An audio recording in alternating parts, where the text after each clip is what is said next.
যুক্তরাষ্ট্রের নবনির্বাচিত president Donald Trump তার নিজস্ব ক্রিপ্টোকারেন্সি চালু করেছেন, যার বাজার মূল্য কয়েক ঘন্টার মধ্যেই বিলিয়ন ডলারে পৌঁছেছে।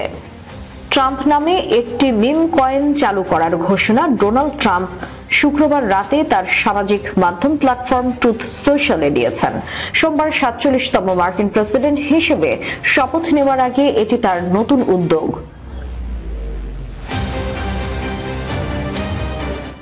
coinmarketcap.com এর তথ্য অনুযায়ী শনিবার দুপুরের মধ্যে ডলার ট্রাম্প কয়েনের বাজার মূল্য প্রায় ৫.৫ বিলিয়ন ডলারে পৌঁছেছে।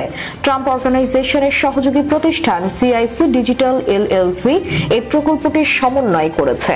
প্রতিষ্ঠানটি ইতিপূর্বে ট্রাম্প ব্র্যান্ডের জুতা এবং সুগন্ধিও বিক্রি করেছে। মিম কয়েন সাধারণত ইন্টারনেটের একটি ট্রেন্ড বা আন্দোলনকে জনপ্রিয় করতে ব্যবহৃত হয়। এগুলোর অন্তর্নিহিত কোনো মূল্য নেই এবং বিনিয়োগ হিসেবে অত্যন্ত অস্থির। সিআইসি ডিজিটাল এলএলসি এবং চলতি মাসের শুরুতে ডেলাওয়্যার এ গঠিত ফাইট এলএলসি নামক একটি কোম্পানি এই কয়েনের ৮০% মালিকানায় রয়েছে। ট্রাম্প এই উদ্যোগ থেকে কত অর্থ উপার্জন করতে পারেন তা এখনো পরিষ্কার নয়।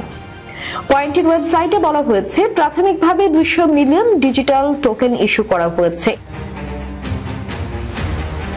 কয়েনটির ওয়েবসাইটে বলা হয়েছে প্রাথমিকভাবে ২০০ মিলিয়ন ডিজিটাল টোকেন ইস্যু করা হয়েছে এবং আগামী ৩ বছরে আরো ৮০০ মিলিয়ন টোকেন ইস্যু করা হবে। ট্রাম্পের ৮০% মালিকানা এবং শপথের কয়েক ঘন্টা আগে এটি লঞ্চ করা এবং শোষণমূলক পদক্ষেপ এবং এতে অনেকে ক্ষতিগ্রস্ত হতে পারেন। ক্রিপ্টো ভেঞ্চার ক্যাপিটালিস্ট টমাইনা সামাজিক মাধ্যমে মন্তব্য করেন, ডিজিটাল টোকেনগুলো প্রায় বিনিয়োগকারীদের হাইপ তৈরি করে বাজারের মূল্য বাড়ানোর এবং পরে বাজারের শীর্ষ মূল্যে বিক্রি করার জন্য অভিযুক্ত হয়। এতে দেরিতে বিনিয়োগকারীরা ক্ষতির মুখে পড়েন।